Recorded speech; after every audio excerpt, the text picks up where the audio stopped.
Well, good morning, everyone. Thank you for coming out here to listen to me speak this morning. I see originally I had told Sheila it was going to be something on the Triple Crown, but I woke up Thursday night and thought, no, I think I'm going to talk about this. This is a subject close to my heart. Sustainable living, or as I put it, saving a local landfill one pop can at a time. Now, why am I talking about a local landfill to you people? Every county, every city has a landfill or two or three. And our landfill, can you hear me, Mark? Our landfill is located out in Terrace Heights, straight out Yakima Avenue, about 6 miles, 7 miles. What maybe many of you don't know is that landfill is reaching capacity. And once that happens, most of the garbage that is taken there will have to be offloaded into trucks and hauled to yet another landfill because we are reaching, as I said, capacity. Now, how did I become passionate about my local landfill? Well, as you heard in the introduction, I've been a master gardener since 2003. But what you may not also know is that in 2003, I also became a master composter. Yay! I'm a Toastmaster, master gardener, master composter, and really master of nothing. But they were taking a class that was a day and a half out in conjunction with the Arboretum and the Yakima Public County Works, the Solid Waste Division. And they took a bunch of people and trained us on how to compost our yard waste and things that we have in our home in order to save space in our landfills. And what I remember especially about that class was getting a big Herking thermometer like this long that I thought maybe belonged in a morgue, but actually goes in my compost pile and tells me how hot that pile is. But I also remember getting to tour our local landfill. Now, this isn't a very good picture of it. This is sort of what it looks like today from a visual spot. But I remember back in 1985 when I would borrow somebody's pickup and I would load it full of my yard waste and anything else in the house that I deemed not keepable anymore. Broken toys, broken furniture, all of that.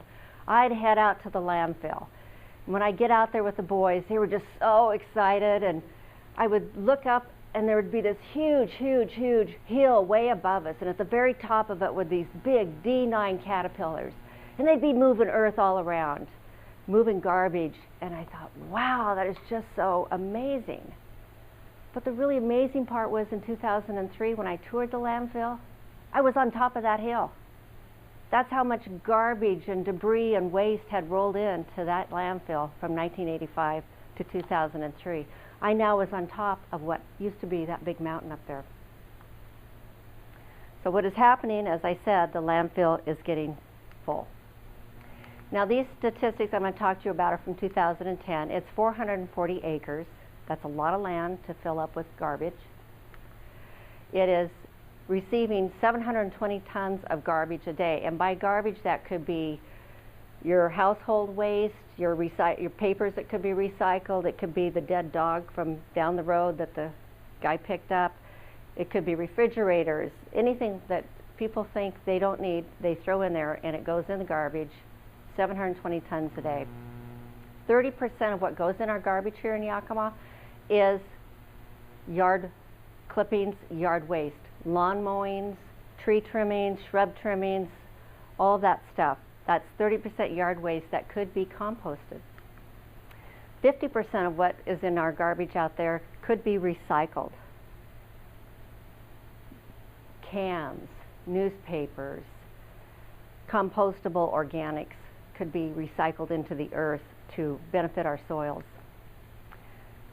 The thing about this landfill here that I discovered is every landfill has something called tipping fees. That's what they charge you to come in and unload your stuff there and process it. Yakima County has one of the lowest tipping fees in the state, and people from Ellensburg, Benton County, other places drive to the Yakima landfill to dump because it's only $32 a ton, or $8 minimum, I think, versus, say, try Ellensburg, what is it, $100 a ton, something like that at Ellensburg. It's cost effective for them to drive their truck down here and dump it and drive home. That's ridiculous. the garbage that was, as I said, $32 a ton for garbage, and it's $16 a ton for yard waste. So your tree clippings, your lawn clippings, all of that, a pickup load would be around $5. But now, oh, I forgot to pass these out. Sheila, would you help me pass one of these out to everybody? We're going to play a little Jeopardy. And this is to see how much you know about what gets thrown in the garbage, how long it's going to stay in the garbage. So I'm going to show you a picture of an item, and I want you to write down your best guess of how many days, weeks, months, years, lifetimes it might take for this item to disappear, to go away, to be composted. And write it down, but also go ahead and shout out an answer if you want. And one for Mark. All right, so the first item we have here is banana peels. Who's got an idea of how long that might take? In the landfill. This is buried in the landfill. Everything gets buried at the landfill. 6 months. Okay, the real answer is 3 to 4 weeks. And the important thing about this too is it could be cut up and buried in your own yard and composted, but when things like this continually get taken to the landfill and dumped in there and buried, that many organics start building up what's called methane gas, which leads to big problems in landfills. And about once a year, Yakima County has a fire out at their landfill. I know because I live near there. All right, paper sacks. What do you think of how long a paper sack might take to break down? A month. But what else could you do with a paper sack? You could reuse it. I've had lunch sacks I've taped together. Ridiculous, but I have. I've cut them up and used them for cake pan linings. There's many things you could do with a paper sack. How about your cotton rag? That seems like reason. It's organic. It grows on a plant. 100% cotton? Cotton rag. That's all the information you get, John. 2 years. 5 months. Yeah. All right, how about this? We all wear wool socks. Most of us wear wool socks. Grows on a sheep. Seems reasonable, wouldn't take long. What do you think? A year. Mm-hmm. Yeah. All right, now, the cigarette butt. They hang around a while. Is it silver? This one is. It's 2 to 5 years, and when I was in the military, they did teach us how to field strip a cigarette butt, break it down so that it disappears. But the better idea is just don't smoke. But that's just my personal opinion. All right, now we got a leather boot here. And I'll just give you a clue. You probably have noticing this. 5 years. Everything's taking a little bit longer, isn't it, to break down?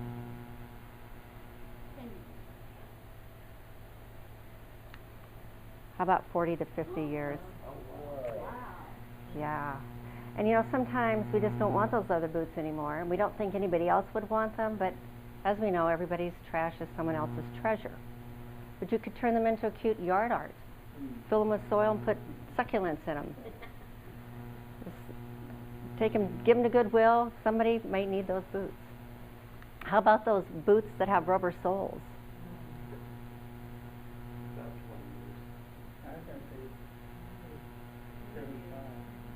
Okay, remember I gave you a hint here a while ago. Yeah, 50 to 80 years.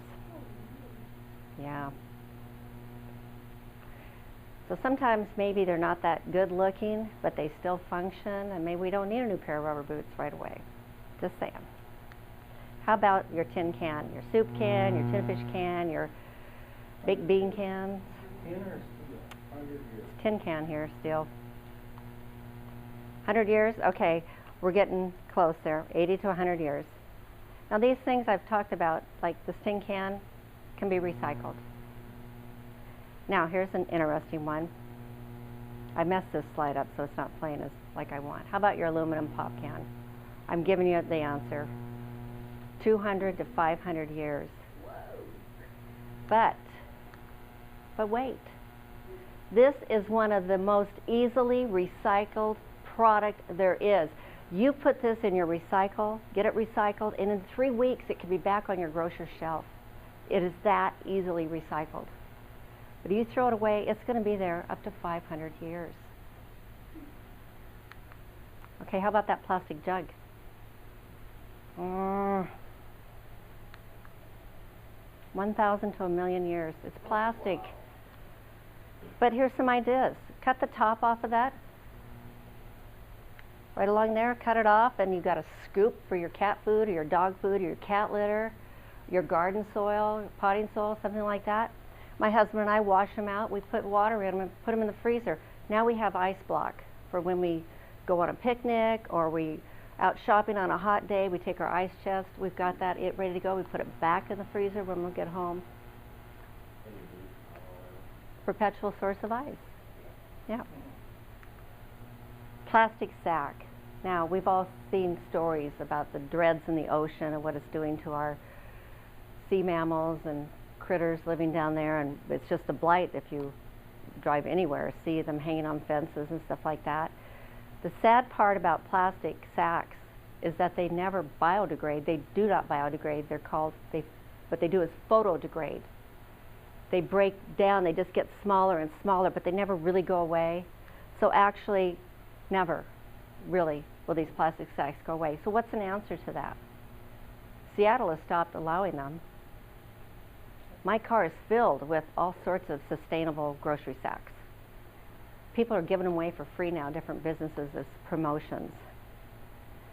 And if ever I go to the grocery store, I won't say ever, but at times when I've been disgusted with myself because I left the sack in the car, I'll roll the cart out to the car and fill it up there so I don't have to take their sacks. How about the Styrofoam? We got the Styrofoam take-home doggy bag container, and we've got the Styrofoam cup. Probably can't off Sheila's view there. These, again, are really something that never goes away. So here's where you need to make a personal choice. Are you really need that doggy bag on the way home, that extra Styrofoam container? Or could you ask the restaurant, do you have something different than Styrofoam to put this in?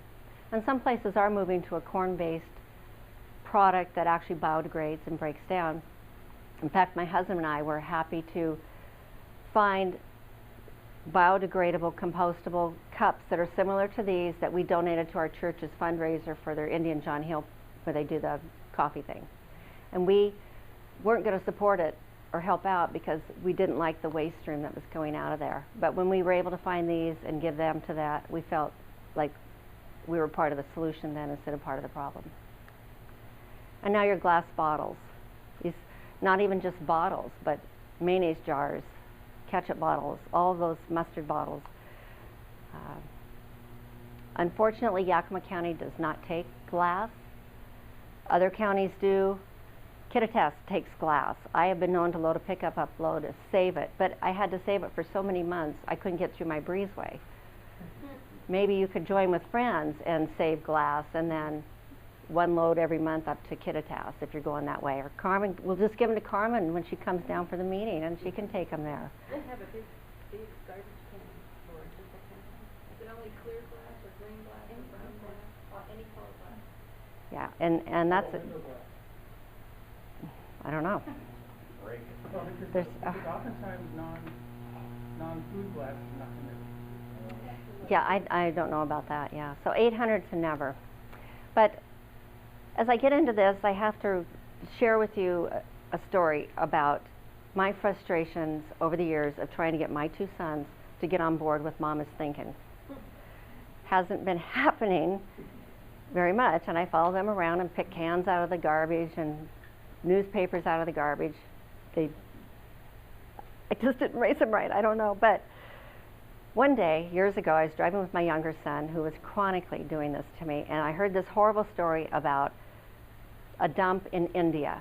Their massive dump, and people lived in shanties next to this dump, and the dump collapsed and crushed bunch of these shanties and killed these people. And I said, see, Coast, this is why you must recycle. This is why we got to get stuff out of the garbage. Things like this happen. He goes, well, what were those people doing there anyway? And I said, well, they were making a living. You know, they were picking through the garbage and doing a living. He goes, well, see, I'm helping support them. Sometimes you just can't win. But here's the thought. Think about curbside recycling.